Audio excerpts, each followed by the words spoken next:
Hello, everyone. Welcome to Next Big Future. I'm Brian Wang, and today we have the main author of a book that I've contributed some chapters to.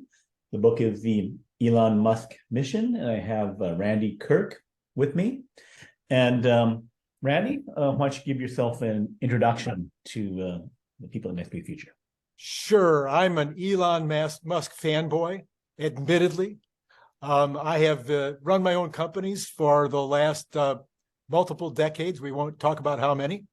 And one of those companies was a manufacturing business, and we manufactured plastic water bottles. And we were, doing the same stuff that Elon does, only on a really, really, really small level. And so as I watch Elon over the years, he kind of touched me in a special way because I felt like I was going through a lot of the same things that he goes through, a lot of the same issues in terms of leadership, in terms of product development, in terms of the actual manufacturing process, in terms of the marketing and sales, all of it, again, on a really, really small level. So a few years ago, I wrote my first book on Elon, the Elon Musk Method, and it explored 16 different ways that Elon is amazing. And there's probably more, but those are the 16 that I identified. Yep. And so out of those 16 ways, I just kind of went into those and said, these are things that you can apply to your own small business. Pretty much, I thought I was done writing Elon Musk books at that point. But over the next couple of years, things started to kind of gel in my mind again. And I'm like, there's another book here. And this book would be, okay, it must happen to you, Brian. You're reading through any one of the national newspapers or the magazines, the online magazines, these financial experts, and they're just making mistakes that are not that hard to get right. You could Google it in 3 minutes to determine whether you're getting the information correct. And these reporters aren't taking the time to do it. And it was driving me nuts. So the book kind of started out as a way to set the record straight in a way that a reporter could literally go to the book as one resource to just get the data right. And then it kind of morphed into this thing of, when will Elon Musk become a trillionaire? Because that's just in the cards. It's just a matter of which day. And so I thought that would be fun to write about. Well, as the book got kind of finalized, it turned into a really deep look at each company of what did we decide? 15 different startups in Tesla, at least 2 startups in SpaceX, Neuralink, the Boring Company, et cetera. And we just took a deeper look at how they're growing, why they're growing, what the moats are, what the marketing opportunities are, et cetera, et cetera. And I think we ended up, and then I started inviting some additional authors into the mix. And I think we ended up with what's turning out to be a really good book, at least based on the reviews. Okay. So there's been a lot of controversy and a lot of activity as normal with Tesla and the markets. And there's also some things coming up with SpaceX as well. So you'd tweeted out about 12 catalysts. So I think we'll be discussing the 12 positive catalysts for a stock that's been beaten down. We're doing this November 10th. So Tesla's down yesterday was down about 43%, even from just 6 weeks ago, and then down even more, over I think 56% from its highs.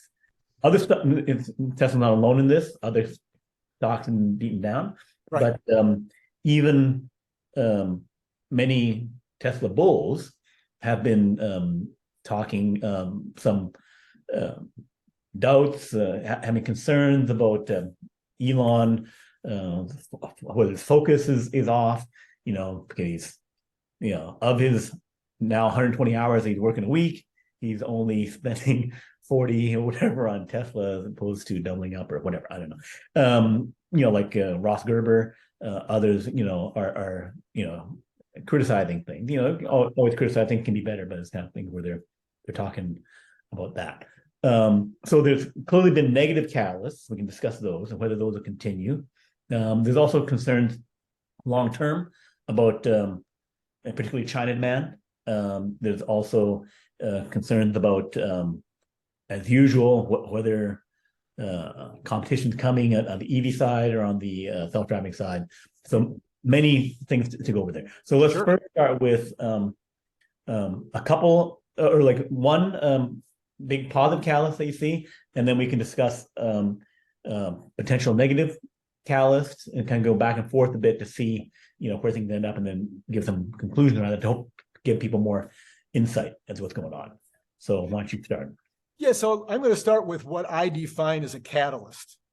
So to me, a catalyst is a difference between how the street and or the retail investors see the company or the stock versus how, if you do a little study or a little research, maybe you find out there's something going on that the street is not taking into consideration. And that catalyst, or in other words, what the catalyst is, like in a chemical reaction, when the street or the retail investors get it, then the stock takes off. And so the first catalyst that I saw early this year that nobody was paying attention to, I mean, literally, and I'm not bragging, I just noticed it because analytically, I could see a few things going on. And one was, Elon said, we're going to hit 1 terawatt of energy production, just Tesla production by 2030, plus another couple of terawatts of purchased energy. Well, okay, you start backing that to present, and you got to start making a lot of batteries now. And you got to know that the other companies that you're buying from are going to make a lot of batteries now in order to have any chance of getting to 3 terawatts by 2030. So that was one thing. I just kind of started backing it off. What do we have to be making immediately in order to get there? The second thing was, how do you divide up the energy package? So I'm looking at it's probably about 50-50 cars and energy storage. Other people have different numbers, but most of the people I think are around the 50-50 split. Well, up until last year, or even into this year, it was way more cars and way less energy. So there's a lot of catching up to do to get to 50-50. Then the next thing that was stated by Elon was that I think it was at the third quarter earnings call or AI day, he said, we have enough batteries now. We are not battery constrained at this point. Now, I don't think that's a forever statement, but at least let's figure it's 18 months. All right, we'll just take 18 months as the second figure, the second number that hit my brain. The third thing that hit was that Lathrop is producing, and it has a capacity of 40 megawatts. That's the Megapack factory. The Megapack factory has a capacity of 40 gigawatts by itself, which is about 20 billion in sales. All right. So I took and I'm thinking, if that factory is up and running, I think it was less than a year from the time they announced it, you can now start cookie cuttering that. It's running, it's ramping. Okay, it's time to say, are we going to double in Lathrop? Are we going to open one in England or Germany? Are we going to open one in Japan or in China? So or Indonesia, which would be an obvious one. So I'm looking at these multiple issues with regard to energy storage, and that is going to impact the bottom line next year in a major way. Potentially, it could be getting close to equaling the profits of the auto side in late 2023. Nobody's counting that. I mean, am I wrong? Is anybody counting those kind of numbers? Well, let me try and dig into that, because it's an important thing. So if we're looking at, so and we'll probably get to that, but China just announced, China Tesla announced, the regulatory agency that report to, CPCA, announced that they had 87,000 cars produced in October. Right. So that means that puts 500,000 cars for the fourth quarter back in play. For cars produced, there's the issue of deliveries, et cetera, like that. Right. We'll revisit this, but basically that means that we're the 2.5 million to, I think you and I are probably in the 2.6, 2.8 million range, right, for next year for Tesla. Right. If we have ASP of $60,000, then you're looking at $150 billion for the car side. Right. If it was 50,000, it could be if they try to drop the ASP to move the cars, then it's maybe like 130 billion, something like that. So in that range for the cars next year, the ASP would also typically include built in the Autopilot and the FSD and stuff like that. So so the complexity there. Let's just skip over that. So if we're at 20% margin, then we're looking at 20 to $25 billion, that kind of thing. So how does the energy side start equaling or doing something near that scale? 20 billion, even 30 billion, because they've raised the prices of the mega packs.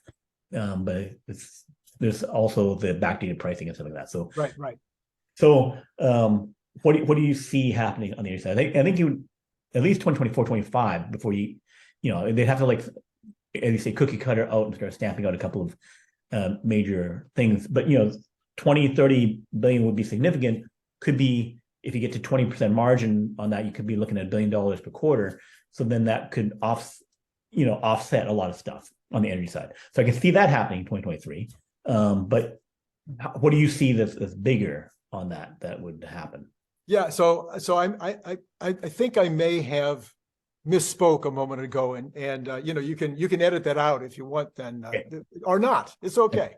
I can be wrong. So so equaling the sales in 2023 is not a thing. Heading towards equaling the sales would be, I think, a better way to state it. Right. So if you've got 40 megawatts, I'm saying that the getting to full capacity at Lathrop is not the same as getting to full capacity on cars. The ramp on that is going to be so much easier. We're talking about putting electronics and battery cells into containers and shipping them. As a manufacturer, that's not the same thing as putting together a brand new car or a brand new car line. So I think that Lathrop ramp will be fairly quick. I think that adding on to Lathrop could be no big deal if they've got the space to add on. Nobody's talking about that. But buying an existing building is not as big a deal with a Lathrop type operation as it is with a car company. Right. They can buy an existing building and be ramping up a new building in January. Right. So if they've got plenty of batteries, and that's what we're hearing that they do, then, and those batteries are not going to be coming off the 4680 line at Austin. They're going to be coming from CATL and others who have been, trying to maximize their production as well recently. Right. So the ramp will be extremely rapid, and will be producing, as you're pointing out, $1 billion, maybe even $2 billion a quarter in 23. When you count in the little bit of capacity capacity that's already out there, already being done. So that they have the Inflation Reduction Act, and for the battery production, so separate from the car benefit, is that the Lathrop type plant should be getting, by my calculation, a 50% tax credit on that. So that means that you get your hopefully $1 billion of pure profit per quarter, on $5 billion of revenue, and then perhaps $2.5 billion related of a tax credit. So I don't understand. So I don't quite understand that part, Brian, and maybe you can help me on that. So they're going to get $4,500 from $3,350. I'm sorry, $45 per kilowatt hour, $10 for the pack, $45 per kilowatt hour. Is that what you're? Oh, No, for the cars. no, because that's cars. Okay, There's tax credits related to stationary storage. I see. So it's a different category, and it's it's like 30% for this, 10% if you do this, 10% if you do that, right? So if Tesla would tick all the boxes, and mainly they would get 50%. I think if it was like all US based battery production. So if they're only putting together the storage packs here, I think it may only be 10, 20%. And again, all these rules are not so clearly, it's like, oh yeah, here they're written up, but it's kind of like, how do you apply that? Like sourcing this and that, and now they're trying to put in some other differences. So it's like, but it seems like, based on the reading, and if they interpret it that way, it should be, the 35%. Also, the other battery makers and car companies are pushing for delays on U.S. sourcing. So potentially 50%. So the unfortunate thing is that there's uncertainty because it's like, yeah, we made this bill, but we haven't, specified or done whatever, right? And then we may do an amendment to the bill or whatever. Right. So it's like there's a bunch of uncertainty. But if there wouldn't be uncertainty if Tesla or say CATL popped up a battery production facility in the United States, then they have that and the sourcing and Tesla's putting them together in the United States, then it's clearly 50%.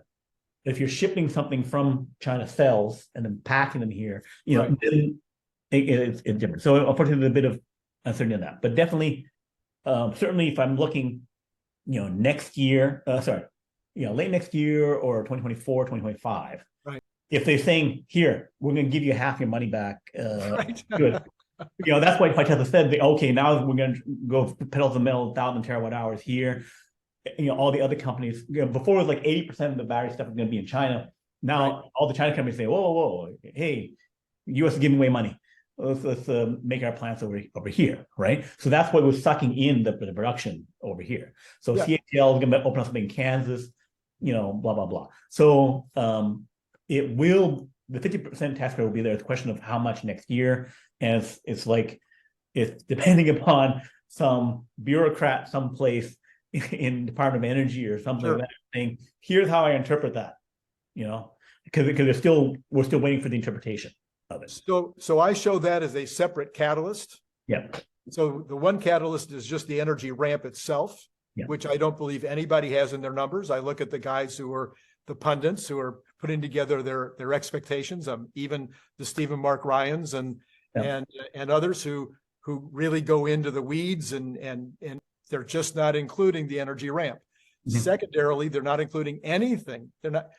How can you not include anything for the Inflation Reduction Act? I mean, there's going to be an impact. Yeah. So put a range of impact. Is it going to be $1 billion a quarter, or is it going to be $5 billion a quarter? But it's going to have an impact. What is that? And so how does that? So those are two of the 12 catalysts for next year. Right. I think for the other pundits, the Gary Blacks and stuff like that, they know, that's probably going to happen. But Gary Black's position, Gary Black's an analyst who, on Twitter, he runs his own fund, the Future Fund. His very experienced investment analyst. So his position is that until those things happen, he doesn't include them. Right. That basically until it's proven, even though it's there, even though he projected, probably being there, but he discounts them, saying that like until the laser is fully up and running, then he won't say, okay, now there's potentially be other ones, right? He says, that is minor. It's still less than 10% or whatever of all of Tesla's business. So I'm just going to project the auto business because I don't want to deal with it, or I lump it in with stuff, and then it helps to be an extra kicker, if it starts actually doing stuff. But also the fact that it's the margins are so tiny, 6-7%, that it's not contributing to that EPS margin thing. So that's just as a aside as to why some don't do it. So Brian, and you know what it reminds me of, and I touched on this briefly in the book. Yeah. It reminds me of General Electric years ago. I don't know if you were following GE. What would that Jack be? Welch. Maybe 25, 30 years ago during Jack Welch. And GE was a conglomerate, and the individual divisions got no love. So General Electric was way undervalued and always surprising on the upside because they were a conglomerate, and the analysts weren't looking at the sum of the parts. Yeah. They were looking at the big ones, and Yeah. they're not paying any attention to the 10% and the 15% and the 5%. And I feel like that's where we are already with Tesla. Yeah. Is that if Right. the robot company, if Optimus was a separate business right now, it was its own startup. Yeah. Is there any doubt that they'd be already putting a $5 billion valuation on that Optimus startup? Of course, it would be at least a $5 billion valuation. Right. It might be a 50. It might be $100 billion valuation if it was a standalone startup, because then they would be concentrating on, oh my gosh, this company could do this. But as it is, nobody's putting in, as far as I know, it's zero in the valuation that they're putting into the robot. And also usually zero for the entire energy, batteries, and solar. The entire thing is zero. And for the 30,000 stations, the 30,000 superchargers. Yeah. How is that of zero value? Right. So I also have looked at the battery side of things, and not only because people always only look at, okay, the 4680 ramp, oh, it's slow and blah blah blah. Yeah. But I knew, like, back then, okay, year 2 years ago, that even if the 4680 ramp is slow, I knew that CATL and the China companies were ramping quickly on that. And so I knew that they'd be into a battery abundant situation. And tracking that now, I've looked at CATL, China, CALB, the China airline lithium battery, S-Volt. They've had these big things where S-Volt says, okay, we're going to make 600 gigawatt hours by 2025, right?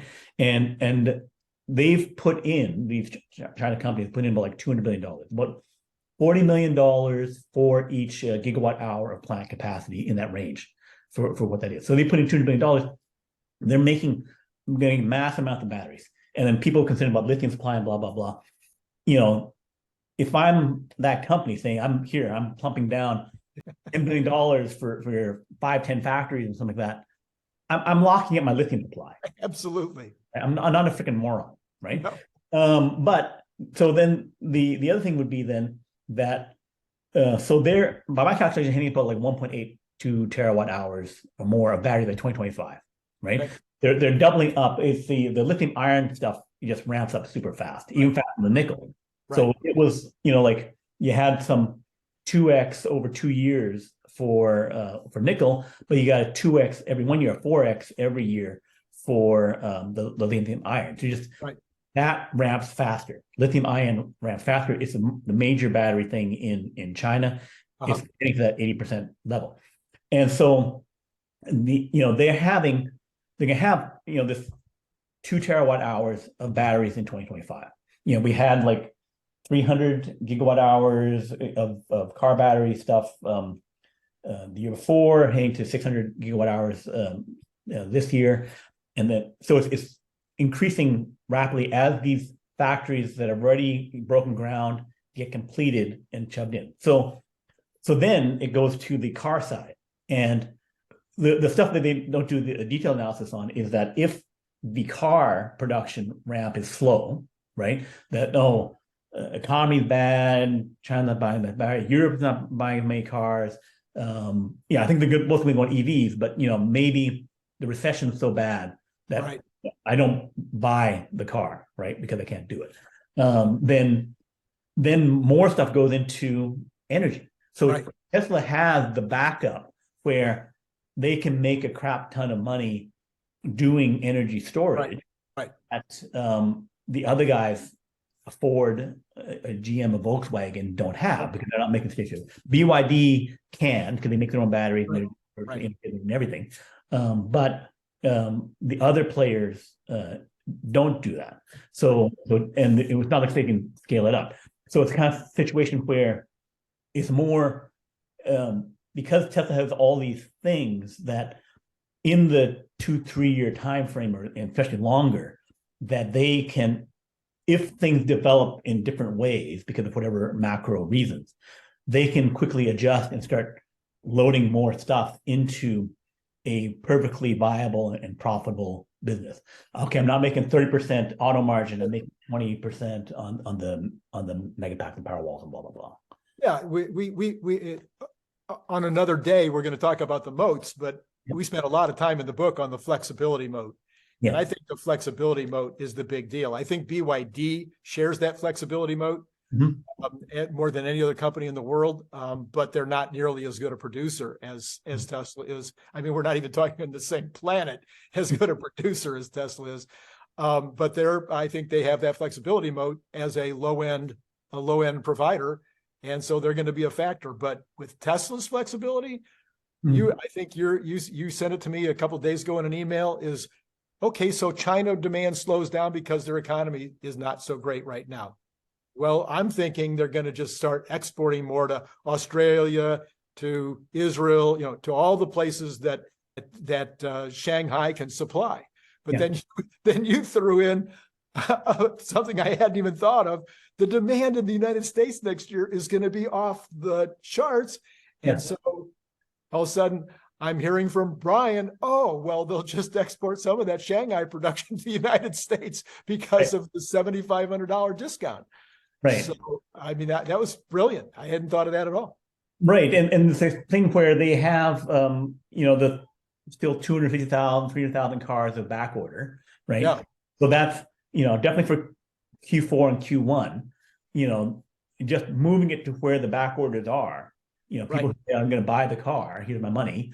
They'll do it. And then with this huge $7,500, actually probably $10,000 financial discount because of the Inflation Reduction Act in the United States, because of $35 for battery cells, $10 for battery packs, and then the additional battery manufacturing as a separate component works out to, I think, about and then the same $500, those two other ones worth at about $10,000 worth of discount. So, when they're competing really with the ICE car, then ICE cars are at also $50,000 average selling price.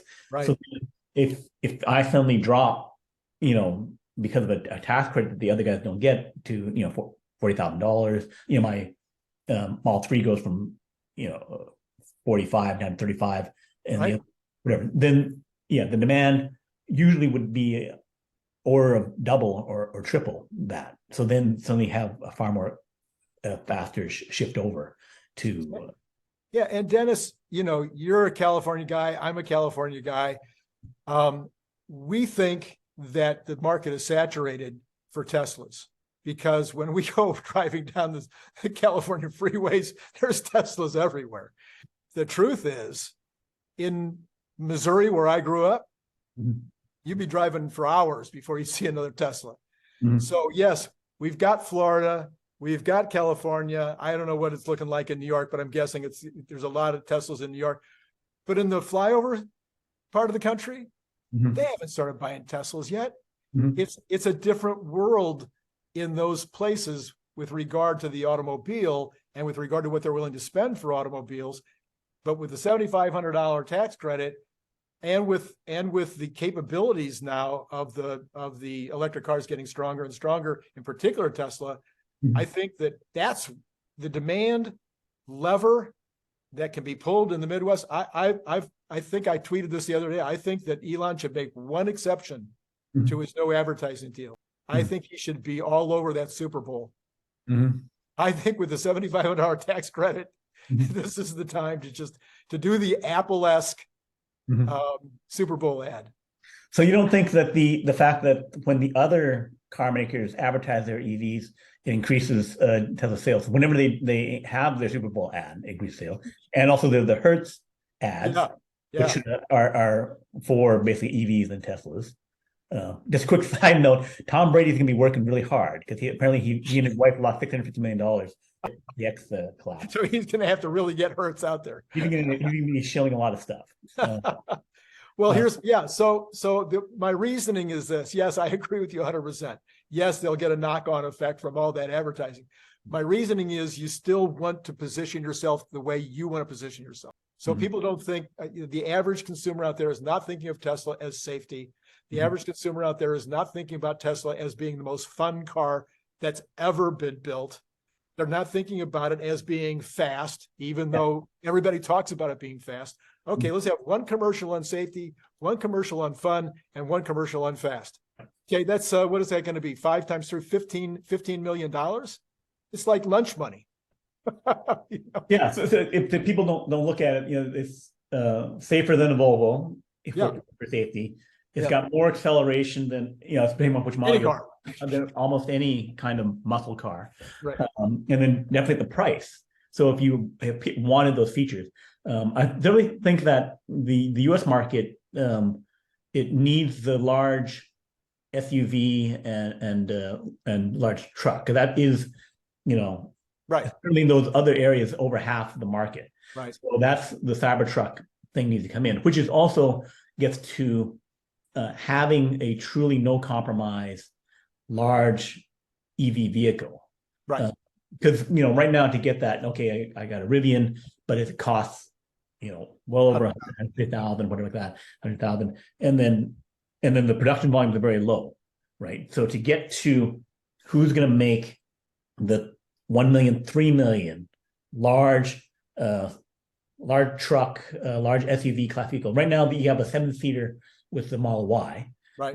Most people don't know that. Basically, it's the compact SUV, kind of like a RAV4, but with the ability to get a third row seats into, which I don't think most, the cheapest, 7-seater thing is not that much less. And then the whole the fact that gas prices are once the strategic reserve stuff goes off again, it's going to go back up to $6+ $7 per gallon in California, and then $4 to $4.50 to $5 everywhere else. So that's again this $3,000 $5,000 per year thing that's going to hit everyone. I always hate to count on the gas prices. Let me tell you why. I have a very unique business career where almost my entire career was in the bicycle business.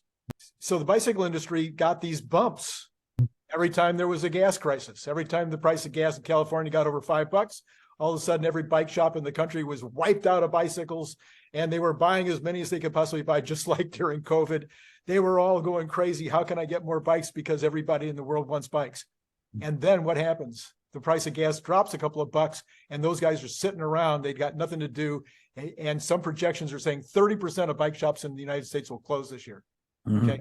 So it's this, and I've gone through this my entire life, okay, with this boom bust thing in the bicycle industry.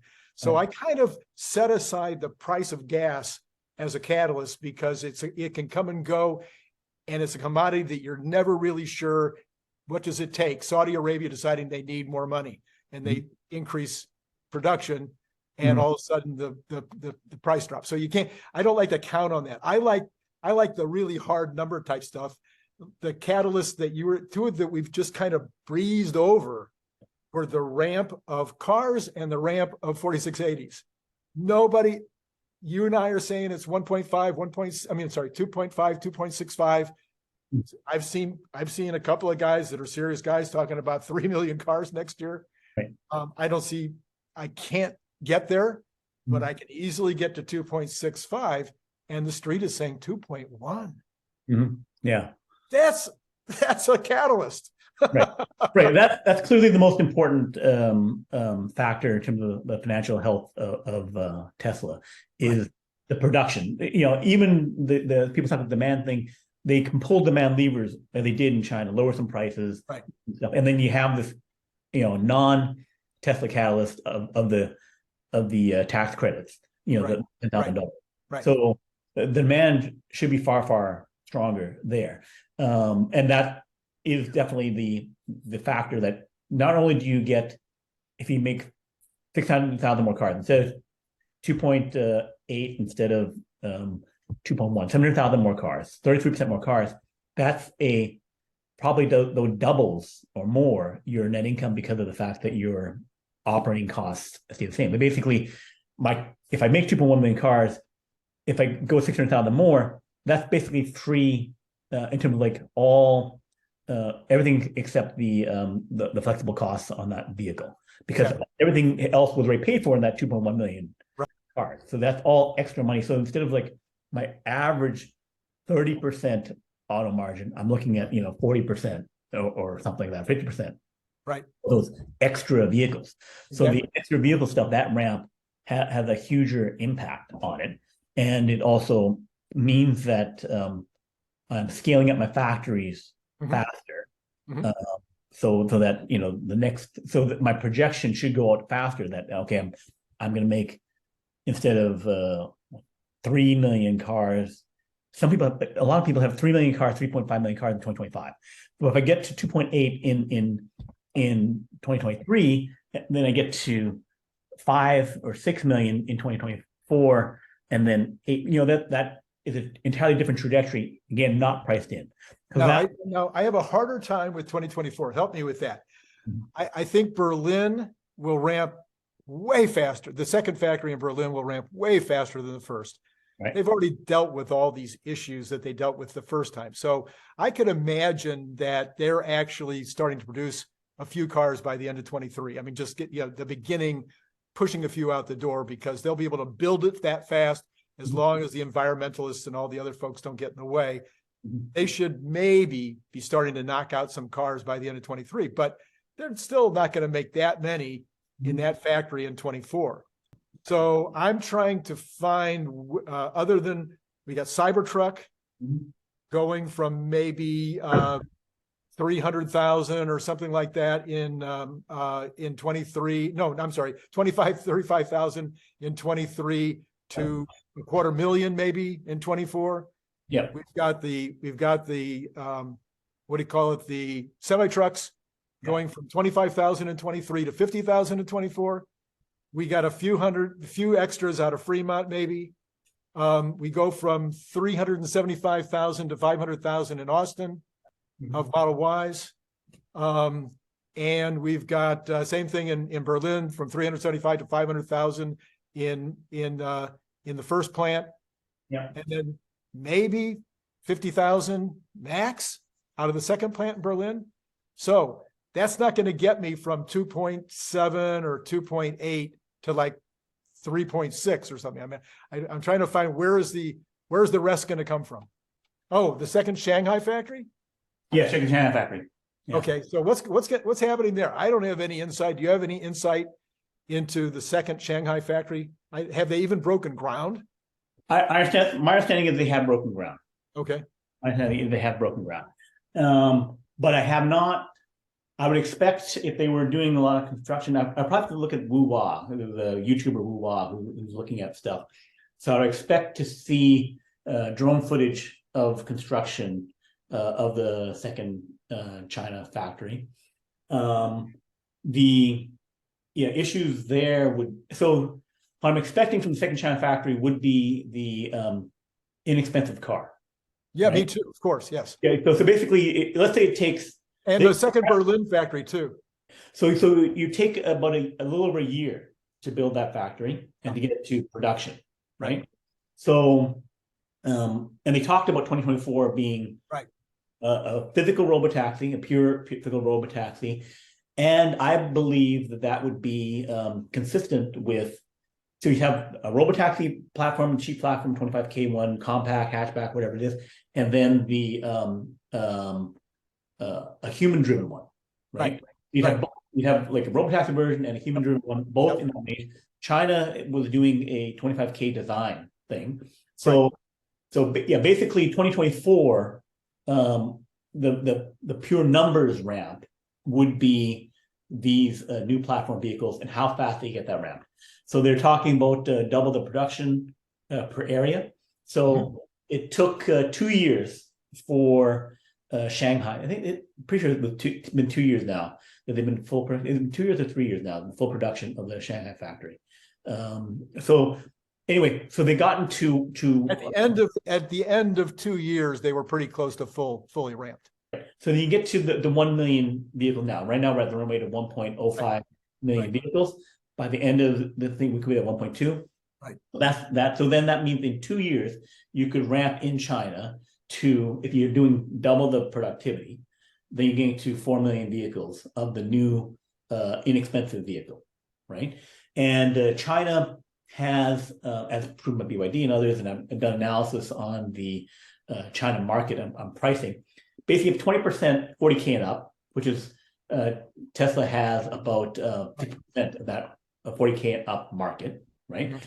For EVs, and then and then then there's from the 50 percentile to 80 percentile, you're looking at the 30K vehicle, right? 25, 30K vehicle. And then you have these 15K vehicles down 30% below, 10 to 15K. And then you have the cheap sub $10,000 vehicles in the very bottom, right? And we're at 33% EV roughly now, and that's going to quickly go to 50, 60% EV in the China market. So there will be a demand in 2024, if I'm thinking they get at least 50%, maybe 60% EVs. So if the recession's over, China gets back to about 25 million, 26 million, 28 million vehicles, 14 to 18 million of which are EVs. 7 million are super cheap ones. So then you could have a very high volume thing from dirt cheap EVs, which is most of the China makers. Oh, so yeah, no, I don't think there's any, I'm not questioning the demand. Once they start making no, but you don't question it, but think it's other people. I need to walk them through. Yeah, I got you. So then basically then at 15 million, the 30% of that is this 25K to 40K vehicle, right? Which is that segment. So then Tesla now competing there, competition has come to the 25K plus vehicles, EVs for China, and they grab over half of that, which is what they do when they compete in a segment, right? So then they can supply the the 4 million vehicles in if you had fully ramped in roughly 2025, maybe 2026 to be a slow ramp. If China nails the production, it's 2025, and then do they have 1.5 million, 1 million vehicles if they open up the plant at the beginning of 2024? If they begin at the beginning of 24, they can. But this is one of the things where you miss by a few months, few quarters, then you don't have. Yeah, so that's all I was saying is I look at 2023 is going to be a massive year that nobody's counting on. That nobody's got the numbers. I mean, I was looking. What's Stevenson? What's his first name? James Stevenson. James Stevenson. I was looking at James Stevenson's newest numbers, and he's at 2.5 now for next year. 2.5 million for next year. So that's getting close. He was missing 15. Like 150,000 here and 100. No, I'm sorry. I'm doing my power of 10 is getting all confused with these trillions now. Isn't it harder to do power of 10 when things are in trillions? I mean, it just drives you nuts. But anyway, he was just off a little bit here and there compared to your speculation. Yeah. So a little positive results that he's not counting on could have him at 2.65. So, but then I see a little harder time. I just see 24 as potentially being a little softer in terms of the increase, and then 25 exploding. Exploding, because at that point you're cookie cuttering. You just take what you know and you build another one. So it goes to 2024 has some question marks around it because of the fact that if they rapidly build a factory as fast as they did in Shanghai and ramp it, and you get an extra 1 million, maybe more. There. Particularly if you have the efficiency of twice as efficient for a smaller thing. Instead of a 60 kilowatt hour pack or a 30 kilowatt hour pack, I'm making it. And he says he's going to build them twice as fast in half as much space, and et cetera, et cetera. Right. But the people who doubt that say, well, yes, that happened from going to Model 3 to Model Y, 8% common parts, but it didn't happen for other stuff. And with the Berlin and Austin ramps, it was disappointing in terms of the speed that they ramped. So then we often say, well, the most recent one is not good, although it could be kind of like in the old Intel thing. Intel making semiconductors, they make fabs, and they do the old TikTok. Tick, they do this set of chips. Talk, they do this set of chips. Different styles, different acceleration, different production things. So the fact that you have like one off may not, there could be a case where they get it the next one, especially being in China again, right? Then they can nail that ramp, and then truly learn the lesson, because they're always learning for Berlin. That they could get these next two ramps right. They'll always get the ramp wrong, but not correct, because had production hell for Model 3, Model Y was great. Has a great ramp for China, Model 3 and Model Y. For Model Y, and then you could have a not so good ramp for Berlin, Austin. They learned the lessons because they were doing stuff there, trying to learn and think of the long term, and then they reap the benefit for China thing. So that goes to the topic. But again, the analysts don't want to go out there on a limb, especially like a Troy Teslake, who's done an excellent job, analyzing all this stuff. He had to bump up his Q4 production numbers and stuff like that by 50, 30,000, 40,000, because he only had 70, 80,000 production instead of the 87,000 at least, right? He pops in 87 at least for October, November, December, but it's like probably November, December it'd be 90, 95, but he wants to be on the low end of that, right? Which goes to, and then he rapidly pivots as something gets proven. He'll start adding, but he'll only react when it becomes absolutely rock solid, as opposed to saying, based on a track record, here's a more reasonable thing to expect. To say, here's the thing, because he's saying, I'll hit everyone else, and then I'll He's getting conservative now that he's respected. He's become conservative. Right. Yeah. So now we've talked a lot about the $30,000, the $25,000 car, quote unquote robotaxi car, but that is another one of the catalysts in my list. Now, we talked also about Gary Black a few minutes ago, and everybody follows Gary's catalyst list. And a few other people have thrown up a catalyst list from time to time, but I'm now going to be the alternative Gary Black catalyst list. He hasn't taken one of my catalysts yet and added to his list. Right. I can't imagine that he doesn't think that when they do the reveal on the $25,000 car, that's not going to be a catalyst. So next year, I'm saying Q1 is the reveal. And they say taking orders. Right. I think that could be a thing, but going counter to that is that was Cybertruck, a catalyst? It was a huge thing in terms of attention, but in terms of a stock price catalyst, it depends certainly about the whole state of the overall macro market too. Right. Catalyst. So, but Cybertruck was different. Yeah. Because Cybertruck was what? And oh my gosh, and the orders came in, but will people actually buy them? And it's ugly, but it's amazing. And it wasn't like the $25,000 or $30,000 car. Now, maybe the $25,000 or $30,000 reveal is also stainless steel and it's also angular, but it won't be as much of a shock. Right.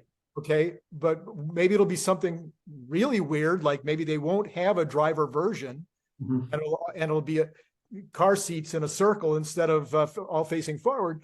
I mean, so there could be some shocks in that car as well. But if it's a somewhat normal car, even stainless, I don't think there'll be the negative elements that there was with Cybertruck.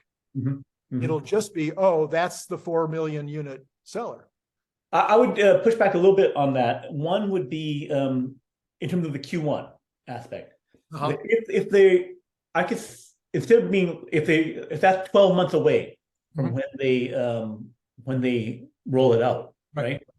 I would think they want to tighten it up to be 6 months away, because of the whole Osborne effect.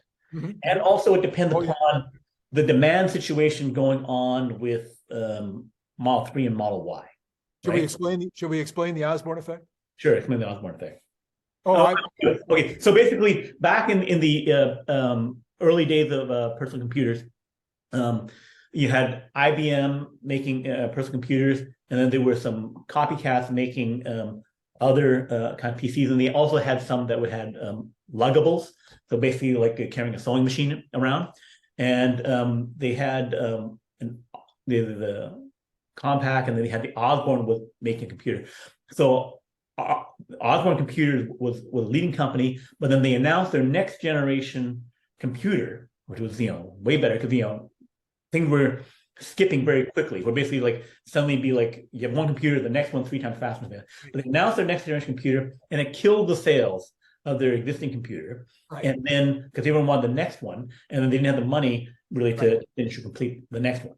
So that's the thing of Osborne effect, where you announce the next great thing, cheaper, better, Right. and then Kills the sales. kill the sale of your current stuff, because all the people who want a cheaper car wait. And then you see that also even with in China, where the buyers are anticipating a price cut. Okay, Tesla's going to cut prices in Q4.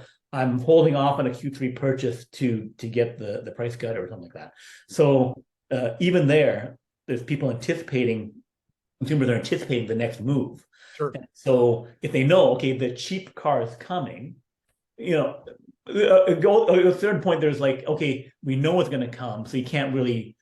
So there's no negative. There's only been the positive. Right. I'm already delaying my thing. If I want a cheap car, I know I'm going to wait to 2024, right? But then if you make it firm it up and firm a date, then you're definitely saying, okay, these sales are going away, right? So if you're solid on your moving your 2.6, 2.8 million vehicles, then there's some balance there in terms of like how and when to announce to not impact or minimize the negative impact. So you're only questioning the timing. You're not questioning that it will be announced next year. Right. I think we announced sometime next year. The question or that it could be a catalyst if the overnight sales of our 2 million units, and it blows up, and it blows up Dojo. Right. So that goes to the fact that if it's let's say I'm able to execute great, and I can start doing it early 2024. Right. And if I know, because the analysts only are looking forward like a year, right, a year and a half, right?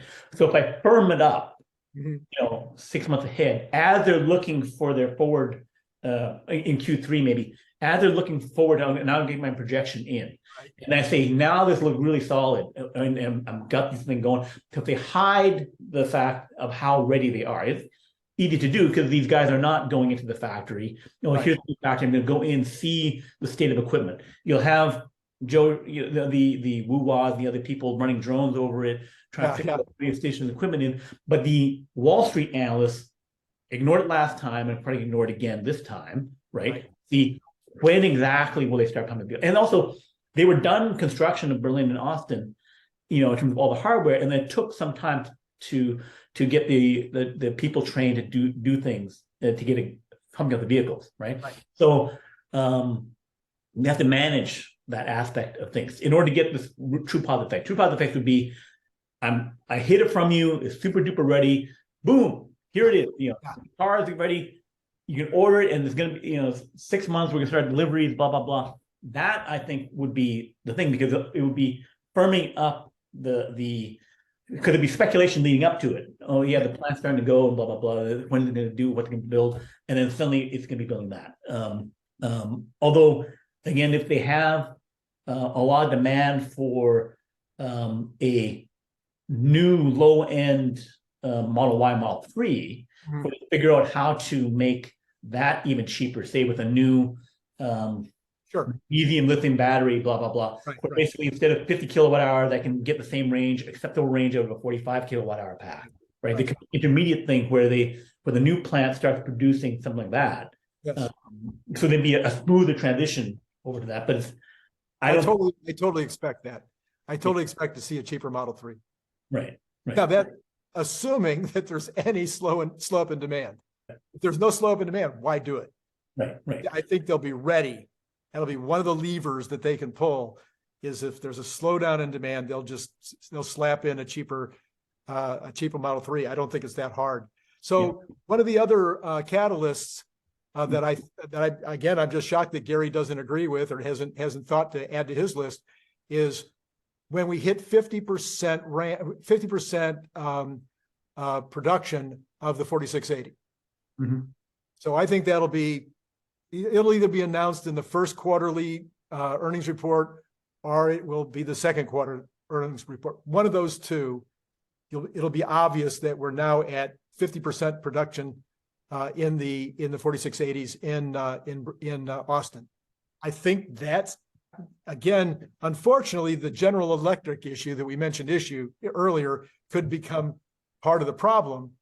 But if they get to 50%, then 100% is just a matter of, continuing normal ramp. I think that's got to be a catalyst, because then now you can just go keep doing the same thing in Berlin. And now you've got a long-term ramp of the 4680 Tesla's own production. So 50% ramp, you're talking about 50 gigawatt hours per year? Yeah, 50 gig, a run rate of 50 gigawatts, yeah. 50 gigawatt hours run rate, so basically 4 gigawatt hours per month, which would be 4,000 by 60, about 70,000 vehicles. It would be about that level. I mean, just I don't know that it matters how many vehicles it's doing. It's just the idea that they have basically perfected it. It's when the street says, "Oh, it's no longer a science experiment; it's a product." So one of the other ways that I've, where people don't want to calculate out that stuff would be that when they're making the 50 gigawatt hours and they're clearly going to get to 200 gigawatt hours, then they're basically in the range of a CATL in size. Right. So under normal situations, not a super beat up market, CATL would be perhaps a $200 billion valuation. So something that Gary Black confirmed that up and say, this goes to the conglomerate thing. Now I have this is worth $200 billion. Although I think I'd argue it'd be worth more because of the fact that you have an internal thing supplying myself. I have this vertical integration thing where I can make more than I'm capturing both margins. And I'm making it for less. Making it for less, yeah, and capture that more. So that again will be a slow burn. It'll take time for people to recognize that. If Gary Black doesn't recognize it, he'll recognize it before any other analyst does, and then it will have its impact. Now there's the Dojo thing. So another one of the catalysts on my list is the Dojo thing. So Elon, it just was one sentence, but he said, "We're not sure we'll be as profitable as the competition." I'm not sure we can be competitive with existing neural net training computers. Yeah. But if we are, we're going to do it. Yeah. I mean, that's basically what he said. Right? Did I misread that? Yeah, he definitely did say that. The Dojo hardware is competitive with the NVIDIA stuff, the A100, but then NVIDIA is a no slouch of a company, and they have next generation chips. So it's a question of how quickly you can cross over that thing. They definitely have a shot to do it. And it's also a question of not just the overall raw speed, but the whole manufacturing thing. That if they can mass produce the tiles, because the Dojo computer is made of chips, and they make them into like 1 foot square tiles that they can just 6 in a rack, in a tray, and then however many in a rack. And so I think on the order of 120 is it gets you to an exaflop or something like that. So then if that becomes a business for them, then cloud computing for Google, I think, is about 7 exaflops at a particular data center. So then they can start getting into that class of cloud computing stuff where they consume it, and then their scaling and costs get reduced because they can also sell it as this other service. And he said that you can basically you can take your laptop with your existing neural network training software and just plug it in and just get, 2 orders of magnitude or 10 orders or 100 orders of magnitude faster results. So it just seems like, again, I think this will be one of the hardest ones for the street to get. I mean, even Amazon, the street didn't get that their Amazon computing services company was going to eclipse the profits of Amazon's retail business. Mhm. So it wasn't until it happened that the street finally goes, oh. But it's one of those things where there are cloud computing analysts there. So if once Tesla starts eating their own dog food on their Dojo system, where they say, okay, now it's better and we're using it, right? So they're trying to use it now, but once it says, okay, now we've got it clearly better, right? It's one of those starts where, okay, they cross over, they're using it, it's better for them, they know it. Then, just like they're the one, for SpaceX using Starlink, because most other people can't launch or build stuff as fast. So they say, okay, we vertically integrate, make our own satellite service, which is now, over half of all satellites up in orbit, right? So then they will say, okay, you're not ready to adopt, we will use this thing, this massive amount of compute for Dojo to solve the self-driving and the Tesla bot and stuff like that. And then when they're making Tesla bots by the millions, the question of when that happens, then that would be when they'll approve the market for everyone else. Other early adopters will be in. I believe that they'll come up with partners and stuff. So then that and the Dojo side, the software cloud side and the hardware side will kind of go together. So there is a scaling factor to it, but just like megapacks and power walls and that kind of thing, that there's and also the software side thing of that, where they have the auto bidder. So I can see that being something that takes a few years to get going, but once it does, it is another potential, $100 billion, $1 trillion business. Yeah. So I was looking at least the announcement. I'm thinking that the announcement, we are going to use Dojo as a way to, we're going to use it as a service business where we charge people to use computer time. And all I have to do is plug and play to do it. That the announcement itself should be some kind of a catalyst. And then there would be new catalysts that would be, what is the income, say the first quarter after they announce? What is the news that might come in with regard to people switching over or people using it? One of the things that in that next book we're going to write on abundance, I think one of the things that people forget is that every one of these things has knock-on effects that you can never predict. The Apple iPhone has had knock-on effects that nobody had a clue it would have in terms of creating new businesses and new opportunities and new ways that the world is better. I think if Dojo is able to do what they're, as a service, it'll be incredible how many people that could not afford to do a project will now be able to afford to do a project, because it'll be so much less expensive than doing it themselves or doing it with NVIDIA. I'm going to push back on the callous aspect of things. I think the most enduring catalysts are the actually increasing the earnings per share, right? And the thing is, even that's not bulletproof, because from last year to now, they've increased earnings per share by 3 times, but then the stock is more than less than half, right? So it should have gone up, 6 times because of the macro and all that stuff. It didn't. So it's something where it will become undeniable. Like if you're making $40 billion or $40 billion in net income next year, right? And at a certain point, it becomes, well, this is insane. It's easy money, and it's growing super fast. So I'm making as much profit as in the range of the profit of Apple, and I'm going to grow instead of Apple's 10% with stock buybacks, I'm growing at 50%. Then it's something. So it's the kind of thing where it goes to that whole stair step thing, where basically it's the company's improving really, really fast. But then for 5 years, because of the market, blah, blah, blah, it's being around floating around at a trading zone, now between, 500 billion and a trillion. And then, finally things become undeniable. The ramp is really good for other things. And then it goes to this, something goes from the 500 to 100 to the 2 to 4, right? It just pops up, right? Because it seems that because of this whole people don't get it. Right. If you can have a temporary bump up, as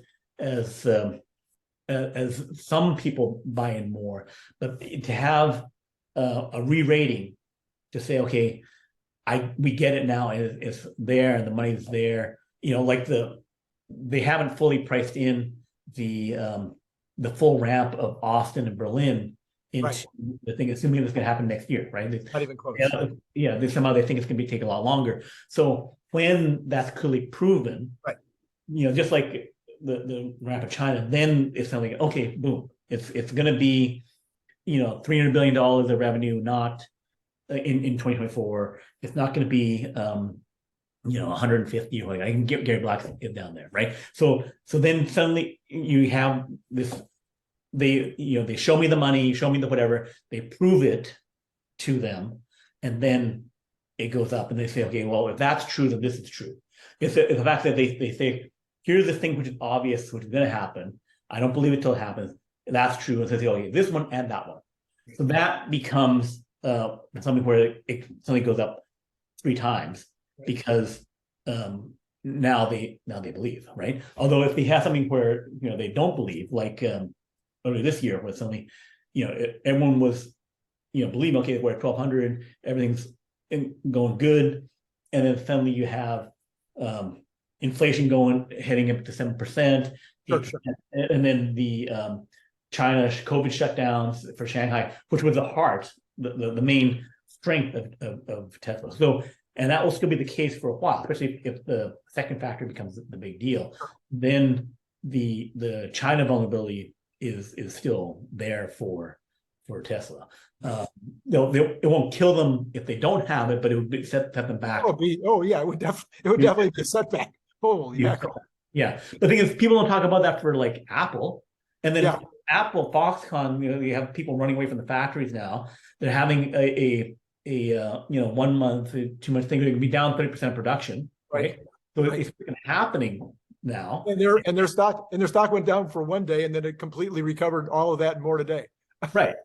So it's the kind of thing where stuff that would have been utterly, would blow up the company if they, can't have full production and they lose 30% of it. It's kind of like, the 2 month shutdown in Shanghai, dropped 40%, 30% off of Tesla, but it's a quick blip, whatever, for Apple. It's kind of a weird thing. It was like everyone saying, "Oh, what if China and Taiwan have a war and blah blah blah? What happens to Tesla?" It's like every company, Apple, Nvidia, everyone gets blown up. All the tech companies get blown up. Like, what are you talking about? Now, Brian, we've talked about GE, which was 100 years ago, and then you don't have to go back quite as far though to where Apple was first bumping up against $1 trillion valuation. Were you playing Apple in those days? I was foolishly in and out. I didn't have conviction for some. But you were watching it. It was just as frustrating. It was maybe even more frustrating at that point. And the earnings calls would happen, and Steve Jobs or the reveals would happen, and Steve Jobs would be out there, and I'd be going, "Oh my gosh, look what they're doing!" And the stock is going. You're watching the after hours, it's and they kept beating against $1 trillion, and they couldn't get over $1 trillion. Then they finally did, and then it went to the moon. Right. So it was. So I think you mentioned earlier that with these kind of tech companies, and the street doesn't get them fully, you're gonna have these times where they just don't get it, or where they just go, how can we value these things? Right. The good thing about Tesla is that if the thing that we're talking about happen, it becomes a massive money printer. So the street understands money. So before all the fundamentals stuff can be going good, but if you're not printing cash, a mass amount of cash, then they can say, "Oh, I poo-poo it." All these crazy analysts or whatever will say, "Okay, blah blah blah," not executing, things are happening. But if when the big money hits, you'll have, of course, the Gordon Johnson saying it's fraud or something stupid. But then everyone else was saying, "Oh, if you're making more money than Apple, and growing faster than Apple. So that realization, when it's like, and it's a clear thing of like the numbers will be there. It'd be like, okay, that Q4 report of 2023 drops down, and then they're making, $10 per share or something like that, right? Then, $20 per share for the quarter. Then they have to say, okay, well, I gotta reward that. And it's not only that, it's a safe play now. If they're the big money printer and they're gonna keep growing at 50%, then it's like, okay, now you go from the upstart below the FANG, below what was a Mang, I guess now, Meta, Apple, whatever, although it worth more than Meta, because Meta came down so much. But it's the same thing where, okay, the Google, the Facebook, the Amazon, the elite are there, and then suddenly Tesla overtakes them at the elite on a pure money basis. So I view those as the huge catalysts. Basically, when it makes more money on a sustainable basis than in a quarter, than Apple, or Amazon's always up and down. But I have that as 2025. What about you? I have that as 2025. I'm more optimistic of 2024. I think even late 2023 could have really good earnings, because it depends on what the other guys are doing. So it's the kind of thing where if they're still having trouble, but Tesla isn't, and has a pure execution thing, it's more likely to happen in 2024. But if it's something where on a quarter basis, it could become obvious. There's some kind of psychological. I think I agree with you. 2024, where the third or fourth quarter tells the story, but 2025 is the full year that they make more than Apple. That's right. That's me. A quarter could be something where the quarter is so good that they're thinking, wow, we're in the range. Maybe it doesn't beat them, but it's like, it's in the range. It's like within a few bucks of it, right? Although, they kind of did that, beat that for Toyota, right? But then it's like, those aren't the companies, right? It's like, it's Apple and those things. If they have other stuff going on, like where they have FSD and robotaxi along with it, where it's like, where they are super excited about, okay, $25,000 car is coming. I love 25 EV model, $25,000 car model. FSD is out there, and it's, again, the results are easy to model. Suddenly they got 30%, 50% take rate, or they got robotaxis out there, easy to model. Then huge amount of cash, something that's easy to model, another laser, blah blah blah. So all these things become easy to model. Then that whole I change my mind thing happens, and then the funds, the big boys with where everyone has shoved their 401ks and IRAs into, but the guys who are acting on your behalf, Vanguard, BlackRock, whatever, all these other funds go and say, I gotta get me some of that, right? Then they flood in, and then it goes to the moon. But it has to be, there's trillions of dollars to move. So it has to be something. So I see the event as being that, okay, printing cash, $10 a quarter, $20 a quarter, hang to 40, just like in the insane levels, the dam is broken, and money is flooding out. It's Scrooge McDuck, Hoover Dam of money is like flooding over, right? Then it's like, okay, it's we're off the races, because it's like, they believe the quarterly report and the stuff. They don't even believe the forecast, but okay, crap, this is it, and it's going to keep, wrapping. That as being when it's like, that's the game over. For us, it's more like when we see the year 2 or 3 4 years ahead of time, when we say, okay, this will happen, and then the flood. Others have to see the flood. So the real Scrooge McDuck, the real money printers, we haven't even gotten to yet. So there's 2 left. I don't know if we've covered all 12, but there's 2 left, and they are, according to Elon and according to me, the 2 biggest ones of all. So let's start with the one that's closer at hand, that's more likely to be something that happens in the next 12 months. And I call it the catalyst. The catalyst, the way I describe it, is one state agrees. Let me pause here. Okay. When we do a restart, because I want to have